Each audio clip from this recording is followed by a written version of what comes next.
ঘুম আর মৃত্যু দুটো প্রায় একই। যদি শরীরের নিঃশ্বাস বন্ধ হয়ে যায় তাহলেই সেটাকে মৃত্যু বলা হয়।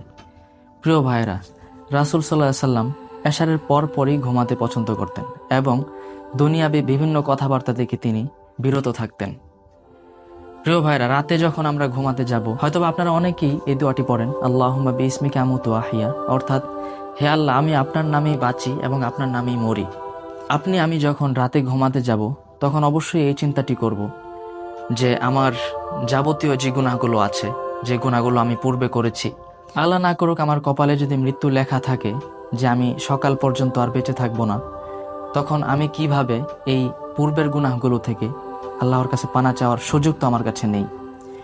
তো ভাই, আপনার কাছে আমি অনুরোধ করব, যখনই ঘুমাতে যাবেন পূর্বের গুনাহের জন্য আল্লাহর কাছে মাফ চাইবেন এবং পরবর্তীতে যেন আপনার দ্বারা গুনাহের কাজ না হয় সেজন্য আল্লাহর কাছে সবসময় দোয়া করবেন, আল্লাহ আমাদের সবাইকে ক্ষমা করুন। ঘুমাতে যাওয়ার পূর্বে সবসময় আল্লাহর কাছে ক্ষমা চাওয়ার এবং রাসূল সাল্লাল্লাহু আলাইহি সাল্লাম যে কথাগুলো বলেছেন সেগুলো মেনে চলার তৌফিক দান করুন। আমিন।